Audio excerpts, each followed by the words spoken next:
भोलेनाथ भगवान की जय हो।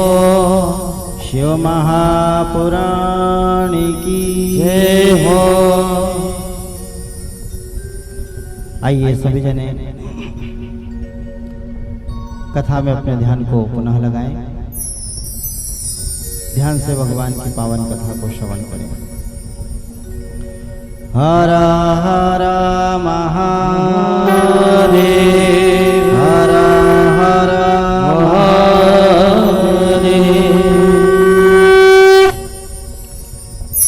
अरदः सोम शत्रोताभिर्दयः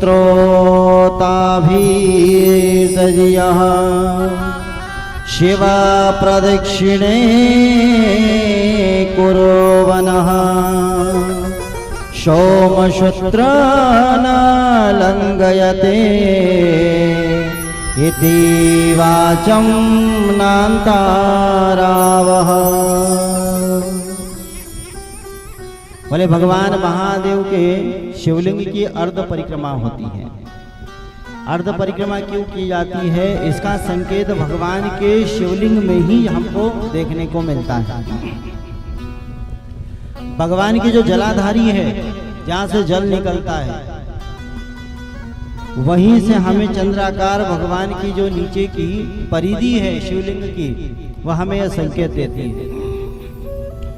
इसलिए अर्ध सोम सूत्र नाभित्य, ये जो शिवलिंग है, इसके सोम सूत्र को कभी नहीं लांघना चाहिए। जहां से जल निकलता हो वो जलाधारी को कभी लांघना नहीं चाहिए। क्यों? बोले जो शिवलिंग है, ये शिवलिंग में शिव और शक्ति दोनों विराजमान है, और शिव शक्ति दोनों विराजमान हैं। और इस शिवलिंग में इन्हीं शक्तियों से दो प्रकार की ऊर्जा निकलती है, और यह ऊर्जा का प्रभाव बहुत अधिक रहता है। इसलिए जो इसको लांघ लेता है उसे रोग हो जाते हैं। धनंजय ऊर्जा और एक देवदत्त नाम की ऊर्जा, ये दो प्रकार की ऊर्जाओं की भयंकर तरंग निकलती है शिवलिंग से। अगर कोई स्त्री इसे लांघ लेती है तो उसको रजो संबंधित परेशानी हो जाती है, और अगर कोई पुरुष इसे लांघ लेता है तो उसको रक्त संबंधित रोग हो जाते हैं, परेशानी हो जाती है। इसलिए कभी भी शिवलिंग कोई जलाधारी को लांघना नहीं चाहिए, इसलिए उसकी अर्ध परिक्रमा होती है। और वैसे भी अगर हम एक शास्त्रोज्ञ दृष्टि से देखें, आध्यात्मिक दृष्टि से देखें, तो हम कभी अपने माता पिता का पार नहीं पा सकते।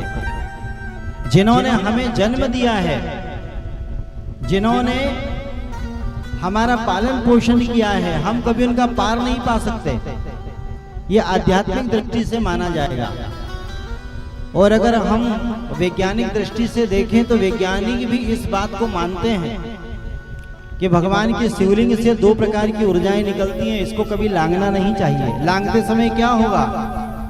बोले हमारे पैरों के बीच में दूरी हो जाती है, और इन्हीं के कारण हमें ये रोग हो जाते हैं।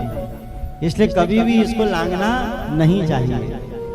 इसलिए भगवान महादेव का पूजन करते समय इस बात का विशेष ध्यान रखना। कभी कभी लोग क्या होते हैं कि पूरी परिक्रमा भगवान की कर लेते हैं, उस पूरी परिक्रमा में हमें दोष लगता है। इसलिए भगवान महादेव की अर्ध परिक्रमा की जाती है। और जो मां नर्मदा है ना, इसे भगवान शिव की लली कहा गया है, शिव सुता कहा गया है। इसलिए जो नर्मदा परिक्रमा करते हैं, आपने सुना होगा नर्मदा परिक्रमा जो करते हैं, नर्मदा परिक्रमा करने वाले भी कभी नर्मदा जी को क्रॉस नहीं करते, पार नहीं करते। बीच से जहां से उसका उद्गम स्थल है अमरकंटक, वहां से लेकर के सागर तक परिक्रमा होती है, फिर सागर से पार करके वापस परिक्रमा होती है, उसे लांघा नहीं जा सकता। इसलिए भगवान महादेव के पूजन में विशेष ध्यान हमको रखना चाहिए। बोलो हर हर महादेव, हर हर महादेव।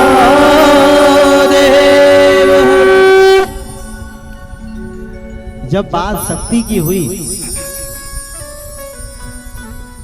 तो सौनकादि ऋषियों ने सूत जी महाराज से पूछा कि प्रभु, जिस शक्ति की आप बात कर रहे हैं कि शिवलिंग में शिव और शक्ति दोनों विराजमान रहते हैं, तो भगवान की यह शक्ति जिन्हें दुर्गा कहा जाता है, जिन्हें उमा कहा जाता है, जिन्हें पार्वती कहा जाता है, जिन्हें सती कहा जाता है, इनका प्राकट्य कैसे हुआ, मैं इस कथा को आपसे श्रवण करना चाहता हूँ। और बंधुओं ध्यान रखिए, भगवान अपने शिवलिंग में शिव के साथ में शक्ति को भी दर्शन कराते हैं, क्योंकि भगवान कहते हैं कि शक्ति के बिना यह संसार नहीं है, शक्ति के बिना संसार नहीं है। और शक्ति का मतलब क्या होता है? शक्ति अर्थात, शक्ति का मतलब क्या जाने? शक्ति का मतलब होता है जो घर में है मात्र शक्ति, यानी स्त्री, ये शक्ति है। और शक्ति के बिना कभी संसार नहीं चलता है, इसलिए भगवान अपनी शक्ति के साथ में शिवलिंग में विराजमान है। बोले शक्ति के बिना तो शिव भी कुछ नहीं है।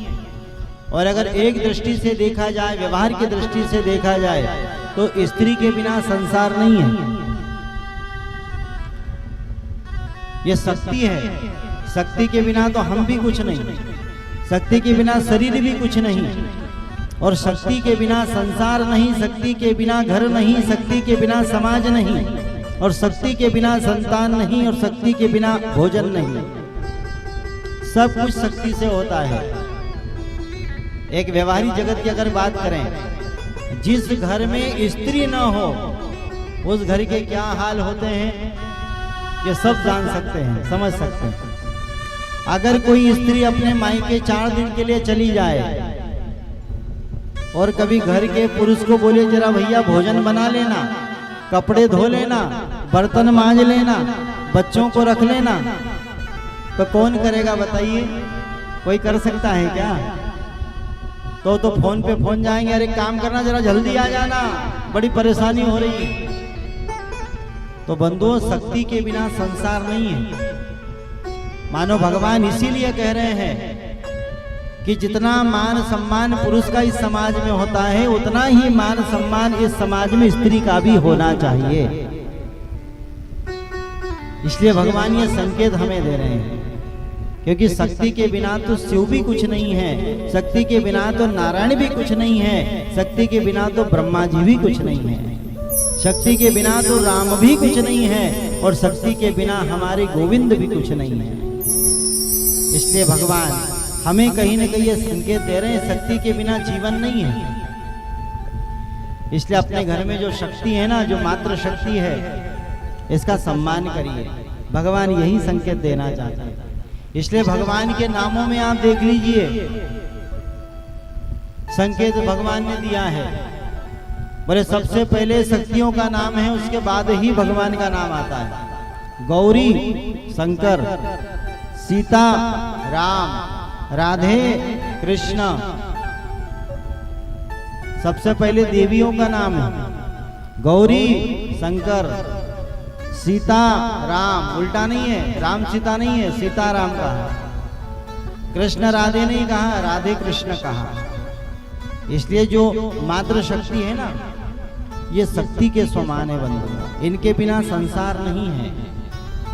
इसलिए जब शक्ति की बात निकली तो सूत जी महाराज ने सौनकादि ऋषियों को बहुत सुंदर कथा सुनाई कि एक बार इस कथा को नारद जी ने अपने पिता ब्रह्मा जी से श्रवण किया था। तो ब्रह्मलोक में ब्रह्मा जी नारद मुनि को यह कथा श्रवण करा रहे हैं। बोले भगवान की हम भक्ति तो बहुत करते हैं, भगवान का पूजन भी बहुत करते हैं, परंतु कभी कभी भगवान के भक्ति का, पूजन का और ध्यान का कभी कभी भक्त को भी अभिमान हो जाता है। और अभिमान चाहे कैसा भी हो, चाहे धन का हो, संपत्ति का हो, ज्ञान का हो, विद्वता का हो, पद का हो, प्रतिष्ठा का हो, अभिमान तो अभिमान होता है। वो कभी कभी भक्त लोगों को भी अभिमान हो जाता है। और ध्यान रखना, भगवान को अभिमान अच्छा नहीं लगता है, ये भगवान को अप्रिय है। इसलिए अभिमान को सदैव जीवन में त्यागना चाहिए और स्वाभिमान को अपनाना चाहिए। बोले संपत्ति, सत्ता और विद्वता कभी कभी इसका हमें अभिमान हो जाता है, तो कभी इसका अभिमान नहीं करना चाहिए। हमारे पास बहुत सारा धन है तो धन का भी कभी भी अभिमान नहीं करना चाहिए। अगर हमारे पास बहुत बड़ा पद है उसका भी कभी अभिमान नहीं करना चाहिए। और अगर हमारे पास में बहुत ज्ञान है, बड़े विद्वान हैं, तो उसका भी कभी हमें अभिमान नहीं करना चाहिए। ये अभिमान क्या है? बोले अभिमान व्यक्ति को झुका देता है, अभिमान व्यक्ति को नष्ट कर देता है। इसलिए जीवन में कभी अभिमान नहीं करना चाहिए। चाहे हम कितने बड़े भी ज्ञानी क्यों न हो, चाहे कितने बड़े भी धनवान क्यों न हो, चाहे कितने बड़े भी हम पद प्रतिष्ठा वाले क्यों न हो, यह अभिमान हमें गर्त में डालता है बंधु। एक समय नारद जी को अभिमान हो गया। कैसा? बोले एक समय यह विचरण करते हुए हिमालय में पहुंचे और हिमालय में जाकर के इन्होंने तपस्या करी। एक बार करतल कर वीणा गावत हरिगुण गान प्रवीणा। देखो यहाँ पर गान गाने में जिसको प्रवीण कहा है, जो नारद हैं, जो भगवान का भजन करने में निपुण है, ऐसे नारद को भी अभिमान हो जाता है, ऐसे भक्त को भी अभिमान हो जाता है। तो हम तो भी साधारण मनुष्य हैं। कभी कभी लोग मंदिर में बैठ करके दिखाना चाहते हैं कि हम इतनी भगवान की भक्ति करते हैं। बड़े बड़े तिलक लगा लेंगे, कंठिया डाल लेंगे, माला डाल लेंगे और 3-3, 4-4 घंटे भगवान का भजन करते हैं और दिखाते हैं कि हम भजन कर रहे हैं। तो भक्ति का भी कभी कभी अभिमान हो जाता है। तो ये अभिमान भगवान को कभी अच्छा नहीं लगता। तो नारद जी को अभिमान हो गया। वो तपस्या करी, तपस्या में कामदेव जी आए। कामदेव जी ने जब अपना काम बाण चलाया नारद मुनि पर, तो नारद मुनि ने काम को जीत लिया। और काम को जीता तो अभिमान आ गया, और अभिमान आया तो उसी अभिमान को लेकर के भगवान महादेव के पास में गए दिखाने के लिए कि देखो आपने कामदेव को नहीं जीता, परंतु मैंने कामदेव पर विजय प्राप्त कर ली। कभी कभी जो लड़का कक्षा में फेल हो जाता है ना, तो उस फेल हुए लड़के के पास में वो लड़का जरूर जाएगा जो कक्षा में पास हो गया, कि देख मैं पास हो गया, तू फेल हो गया, बताने के लिए। तो नारद जी ने भी यही किया। एक बार यही भोलेनाथ जी अपनी तपस्या में बैठे, कामदेव ने बाण चलाया तो इन्होंने अपना तीसरा नेत्र खोला, कामदेव को भस्म किया था। परंतु वही कामदेव जब नारद मुनि के पास में गए तो नारद मुनि ने कामदेव को जीत लिया। तो भगवान महादेव को दिखाने गए कि देखो आपके ऊपर कामदेव ने अपना काम बाण चलाया, परंतु मेरे ऊपर नहीं चलाया। मैंने काम को जीत लिया है महादेव, आपने काम को नहीं जीता। इस बात का अभिमान आ गया नारद मुनि को। परंतु भगवान महादेव ने कहा देखो नारद, जो बात तुमने हमको कही ये बात भगवान विष्णु को मत कहना, नहीं तो भगवान विष्णु को बड़ा बुरा लगेगा। परंतु नारद माने नहीं, और नारद जी भगवान महादेव उसकी बात नहीं सुनकर के भगवान विष्णु के पास गए। और भगवान विष्णु ने भगवान महादेव की पूरी लीला को समझ लिया कि मेरे भक्त को अभिमान हो गया है, और भक्त का अभिमान दूर करना ये भगवान का काम है। इसलिए इस कथा से हमको क्या सीखना चाहिए कि जब कोई हमारे बड़े हमें अगर कोई सत्मार्ग दिखाए, कोई अच्छी बात कहे, तो उसको मान लेना चाहिए। ये घर में जितने भी बड़े बुजुर्ग बैठे हैं ना बंधुओं, ये हमारे पालनहार हैं, हमारे तारणहार हैं। ये हमेशा अपने बच्चों का, अपने परिवार का भला चाहते हैं। अगर कोई घर में छोटा गलत मार्ग पर चलता है तो घर में जो बैठा हुआ बुजुर्ग है, अगर वो डांट लगाए, फटकार लगाए, तो कभी उनकी बात का बुरा मत मानिए। ये जो बुजुर्ग हमारे घर में बैठते हैं ना, ये हमारे घर के संस्कार हैं। कभी इनकी बातों का बुरा नहीं मानना चाहिए, क्योंकि इन्हें जीवन का अनुभव है बंधुओं। और जीवन का अनुभव आज की बड़ी से बड़ी शिक्षा से कहीं ऊपर है। कितना ही ऊपर है अनुभव हमारे बुजुर्गों का। इसलिए आजकल के बच्चे बड़े बड़े पढ़ जाते हैं, लिख जाते हैं, बड़ी बड़ी स्कूलों में जाते हैं, कॉलेज में जाते हैं, अपने आप को बड़ा शिक्षित मानते हैं, परंतु वह शिक्षा से भी बड़ा होता है हमारे बुजुर्गों का अनुभव। ये शिक्षा भी उनके अनुभव के आगे कुछ नहीं लगती है। इसलिए भोलेनाथ जी नारद को समझा रहे कि बेटा ऐसा मत करना, फिर भी उस काम को किया। इसलिए हमारे घर में जो बड़े बुजुर्ग हैं ना, अगर वो हमें कहें कि बेटा इस काम को मत करिए, इसमें तुम्हारा भला नहीं है, तो उसको सुनना चाहिए। या हमारे बड़े बुजुर्ग जानते हैं कि हमारा अच्छा क्या है, हमारा बुरा क्या है, परंतु कभी कभी हमारे घर में जो बड़े बुजुर्ग हमें कहते हैं ना, तो हमें बुरा लगता है।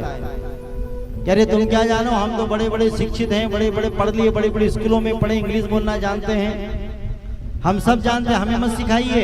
ऐसा बोल करके बड़े बुजुर्गों को चुप करा देते हैं। परंतु वो जानते हैं बंधुओं कि हमारा कल्याण किसमें छुपा है। इसलिए अगर बड़े बुजुर्ग हमारे घर में कुछ कहे तो बुरा मत मानिए, उनकी बातों को सुनिए, क्योंकि उनको जीवन जीने का अनुभव है। एक पिन होती है ना, वो पिन कई पन्नों को जोड़ करके रखती है, एक पिन कई पन्नों को जोड़ करके रखती है, परंतु पन्नों को वह पिन चुभती है। ये पिन बड़ी मुझे चुभ रही है, तो जो पिन का उद्देश्य है सबको चुभना नहीं है, वो सभी पन्नों को एक साथ बांध करके रखने का उद्देश्य है उस पिन का, परंतु वो सबको चुभती है। उसी प्रकार हमारे घर में जो हमारे बुजुर्ग हैं ना, इनकी बातें भी हमें पिन के जैसे चुभती है, परंतु उनका उद्देश्य चुभना नहीं है।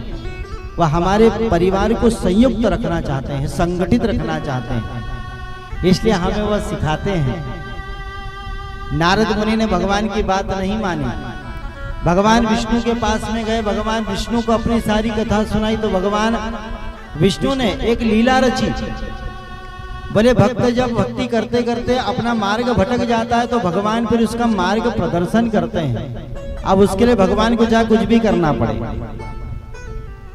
तो जो भगवान की या फिर अपने से बड़ों की बात नहीं मानता ना, उसका बड़ा भारी नुकसान हो जाता है। जैसे नारद जी का हुआ, भगवान ने एक सुंदर नगरी बनाई, और उस नगरी के एक राजा हुए जिसका नाम हुआ शीलनिधि राजा।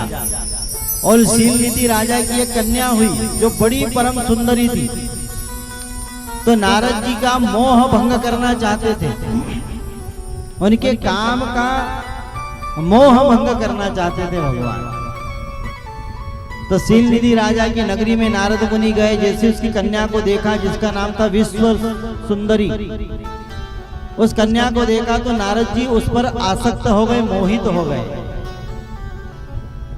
नारद जी ने कहा कि भैया कन्या बड़ी सुंदर है, इसका विवाह तो मेरे साथ में होना चाहिए।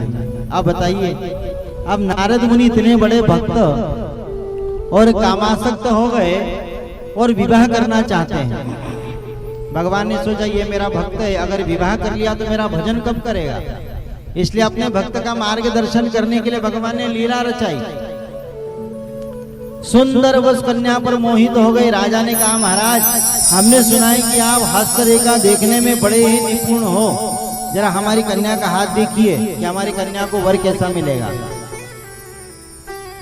तो नारद जी ने हाथ देखा और हाथ देख करके कहा, राजन तुम्हारी कन्या बड़ी किस्मत वाली है, तुम्हारी कन्या को कल ऐसा सुंदर पति मिलेगा जिस युवराज के जैसा, जिस राजकुमार के जैसा इस पृथ्वी पर कोई सुंदर नहीं होगा।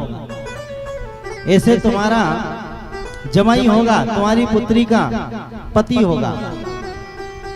राजा ने काम करो, कल एक स्वयंवर रचाओ, उस स्वयंवर में सभी राजकुमारों को बुलाओ, और उसी स्वयंवर में एक सुंदर राजकुमार आएंगे और वही तुम्हारी कन्या के पति होंगे।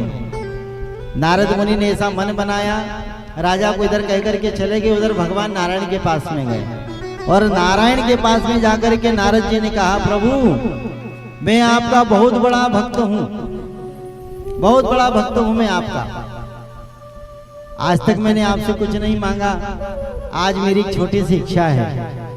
भगवान ने कहा क्या मांगना चाहते हो। बोले आपन रूप देहु प्रभु मोही, बोले आपका स्वरूप मुझे दे दीजिए। आपका स्वरूप मुझे मिल जाएगा तो मैं परम सुंदर हो जाऊंगा, और मैं परम सुंदर हो जाऊंगा तो मैं स्वयंवर में जाऊंगा, और स्वयंवर में जाऊंगा तो वह राजकुमारी मेरे गले में माला डाल देगी, तो मेरा विवाह हो जाएगा। नारद जी का विवाह करने का मन है, परंतु भगवान अपने भक्त को मार्ग से भ्रमित नहीं होने दे रहे। भगवान ने कहा चलो ठीक है, आपको रूप चाहिए ना, हम आपको ऐसा रूप देंगे जिसमें आपका कल्याण हो जाएगा। नारद चिंता मत करो।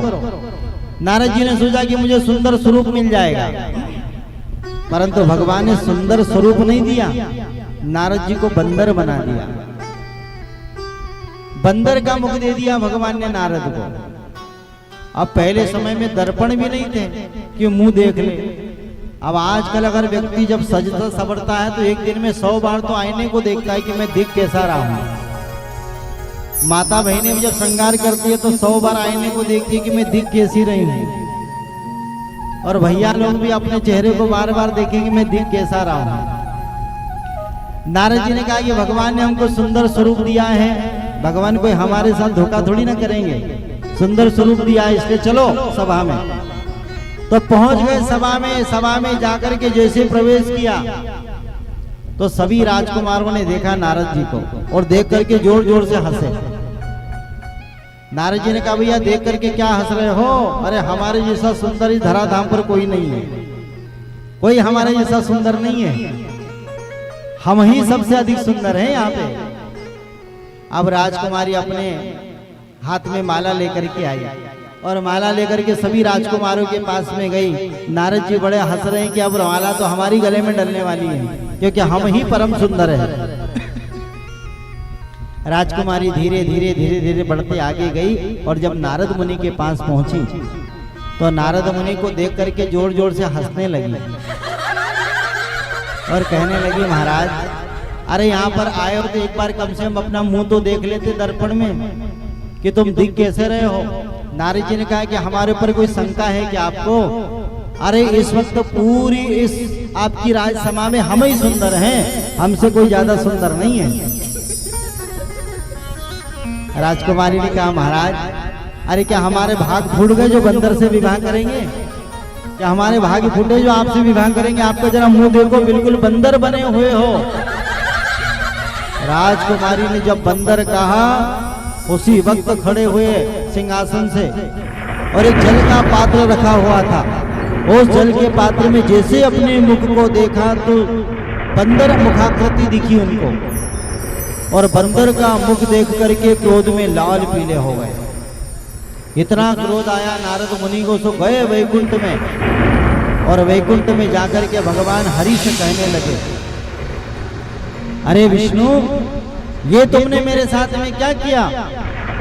मैं हर समय तुम्हारा भजन करता, हर समय तुम्हारा गुणगान करता, और तुमने मेरे साथ ऐसा छल किया, मुझे बंदर बना दिया। अरे मैंने आपसे सुंदर रूप मांगा था और आपने मुझे बंदर बना दिया। तुम हमेशा अपने मन की करते हो, इस जगत में तुम्हें कोई बोलने वाला नहीं है, इसलिए क्या मन की बात तुम हमेशा करोगे? आज तुमने मुझे बंदर बनाया है, मुझे तुमने एक स्त्री की विरह में तड़पाया है, इसलिए मेरा तुम्हें श्राप है विष्णु कि एक दिन तुम भी अपनी स्त्री के लिए ऐसे ही तड़पोगे। तुमने मुझे बंदर बनाया है ना, मैं तुम्हें श्राप देता हूं कि एक दिन इन्हीं बंदरों की सहायता लेकर के तुमको अपना काम निकालना पड़ेगा। भगवान ने श्राप का बुरा नहीं माना, भगवान ने श्राप को अपना लिया। क्यों अपनाया? क्योंकि भगवान महादेव ने इशारा किया था विष्णु तुम्हें श्राप लगने वाला है, परंतु हंसी हंसी श्राप को अपना लेना, नारद को कुछ कहना मत। भगवान ने महादेव की इच्छा जानकर के श्राप को अपना लिया। और ध्यान रखना बंधुओं, कभी कभी हमसे जो बड़े होते हैं इनके क्रोध में भी हमारा भला छुपा हुआ होता है। क्रोध में हम अपने वाले को कुछ बोल तो देते हैं, परंतु बाद में उसका पश्चाताप भी होता है, बहुत पश्चाताप होता है। इसलिए जीवन में जब भी हम अपने वालों को कुछ बोले ना तो सोच समझ करके बोले, क्योंकि तीर से बाण निकल जाता है तो कभी वापस नहीं आता, और मुख से कोई शब्द निकल जाता है तो कभी वापस नहीं आता। परंतु भगवान श्री हरि ने श्राप को अपनाया, क्योंकि भगवान महादेव की आज्ञा अनुसार भगवान को रावण का वध करने के लिए मनुष्य रूप में आना पड़ता था। और जब भगवान राम जी मनुष्य रूप में आए तो इन्हीं बंदरों की सहायता से रावण पर भगवान ने राम ने चढ़ाई करी, युद्ध किया और रावण को परास्त किया। इसलिए भगवान राम अपनी सीता के विरह में वन वन भटके थे। ये नारद जी का श्राप था। परंतु कभी कभी श्राप में भी वरदान छुपा होता है बंधु। इसलिए हमसे बड़े अगर हमें कुछ कहें तो उसका बुरा नहीं मानना चाहिए। उनकी डांट में, फटकार में भी कहीं न कहीं हमारा आनंद छुपा हुआ होता है। इसलिए हमारे माता पिता, हमारे गुरु, हमसे जो बड़े हैं, पूजनीय हैं, अगर ये हमें कुछ कहे ना तो कभी इनका बुरा नहीं मानना चाहिए। और ऐसा कहते हैं कि अध्यापक के द्वारा मारा हुआ शिष्य, पीटा हुआ शिष्य, या पिता के द्वारा पीटा हुआ पुत्र, और सुनार के द्वारा ठोका हुआ स्वर्ण, ये दुनिया में सदैव चमकते हैं। ये सदैव चमकते हैं। इसलिए कभी बुरा नहीं मानना चाहिए। और देखो, जो भगवान है ना, वो जो करता है अच्छे के लिए करता है। इसलिए कभी अपने से बड़ों को या भगवान को किसी प्रकार का दोष नहीं देना चाहिए। ये जो करते हैं वो अच्छे के लिए करते हैं, जिसमें हमारा कल्याण छिपा हुआ होता है। इसको एक हम दृष्टांत से समझते हैं। एक राजा थे। एक राजा अपने घर में बैठे, और घर में बैठे बैठे वो कुछ फल काट रहे थे। तो फल को काटने में उन राजा की उंगली कट गई। अब जैसी उंगली कटी तो उंगली बिल्कुल अलग हो गई। अब राजा के पास में उनका मंत्री बैठा हुआ था। वो मंत्री बोलता है कि भगवान ने जो किया अच्छा किया, भगवान जो करता है अच्छे के लिए करता है। अब राजा ने कहा, भाई हमारी तो उंगली कट गई और तुझे बार बार ये बात सोच रही है कि भगवान जो करता अच्छे के लिए करता है। बोले, राजन, भगवान जो करता अच्छे के लिए करता है। तुम्हारी जो उंगली कटी ये भी अच्छे के लिए कटी होगी। अब राजा को बड़ा गुस्सा आ गया। तो राजा ने सिपाही का, जाओ इसको जेल में बंद कर दो। अरे हमारी उंगली कट गई और ये बोल रहा है कि भगवान जो करता अच्छे के लिए करता है। मंत्री को जेल में बंद कर दिया। कुछ समय बीता और वही राजा अपने कुछ सिपाहियों को साथ में लेकर के जंगल में शिकार करने के लिए गया। तो जंगल में इसने शिकार तो किया, परंतु यह जंगल में भटकते भटकते बहुत अंदर निकल गया। अब ये केवल अकेला रह गया राजा। तो जंगल में जो रहने वाले लोग हैं ना, जो आदिवासी लोग हैं, उन्होंने राजा को पकड़ लिया और राजा को लेकर के अपने बस्ती में गए। और बस्ती में जाकर के जो उनके कुल गुरु थे उनके हवाले कर दिया। और बस्ती वालों ने कहा कि आज हमारे जंगल के देवता को एक नर बलि की आवश्यकता पड़ेगी, तो नर बलि इस राजा की दे देंगे। हम राजा को पकड़ करके लाए हैं। राजा को बांध दिया और इसकी नर बलि देने लगे जंगल के देवता को। तो जैसे ही तलवार उठाई इसकी बलि देने लगे, तो जंगल में रहने वाले जो लोग थे उनके गुरु ने कहा, अरे जरा रुक जाओ, इसकी बलि अमान्य है, इसकी बलि नहीं चढ़ेगी। क्यों नहीं चढ़ेगी भाई? बोले, जरा राजा की उंगली देखो, इसकी उंगली कटी हुई है। और जिसकी उंगली कटी हुई होती है ना, वो खंडित माना जाता है, और खंडित की कभी बलि नहीं दी जाती। उस समय राजा को ध्यान आया, अपने मंत्री की बात ध्यान आई कि भगवान जो करता है वो अच्छे के लिए करता है। अगर उस दिन मेरी उंगली नहीं कटती तो आज शायद मेरी गर्दन कट जाती। अच्छा हुआ उस दिन मेरी उंगली कट गई, नहीं तो आज मेरी गर्दन कट जाती। इसलिए मेरा जो मंत्री ना बिल्कुल सही कह रहा था कि भगवान जो करता है वो अच्छे के लिए करता है। राजा फिर अपने महल में आया और महल में आकर के मंत्री को स्वतंत्र कर दिया। और मंत्री के चरणों में राजा गिर पड़ा। कहा, मंत्री, तुमने उस दिन बहुत अच्छी बात कही थी कि भगवान जो करता है वह अच्छे के लिए करता है। आज मैं तुम्हारे चरणों में प्रणाम करता हूँ। मंत्री कहते हैं कि भगवान जो करता अच्छे के लिए करता है। राजन, तुम किस दिन मेरे चरण छूते? ये भी भगवान की ही लीला है कि भगवान जो करता अच्छे के लिए करता है। इसलिए बंधु, अपने जीवन में अगर कुछ बुरा हो, कुछ गलत हो, तो कभी भगवान को दोष मत दीजिए, कभी अपने से बड़ों को दोष मत दीजिए। हमारी गलती की वजह से ही हम सुख और दुख भोगते हैं और हम लांछन भगवान पर लगाते हैं। इसलिए अपने जीवन में इस बात को ध्यान दीजिए, सीखिए कि कभी हम भगवान को किस प्रकार का दोष न दें। इसलिए वो जो करता है अच्छे के लिए करता है। इसलिए भगवान कभी भी अपने भक्त को मार्ग से भटकने नहीं देता है। अगर नारद का विवाह हो जाता तो क्या आज हम नारद की कथाओं को गाते? क्या कथाओं में नारद का दर्शन करते? वो तो हमेशा से भगवान के भक्त थे और हमेशा से भगवान के भक्त रहे। इसलिए भगवान ने उनका मार्गदर्शन किया।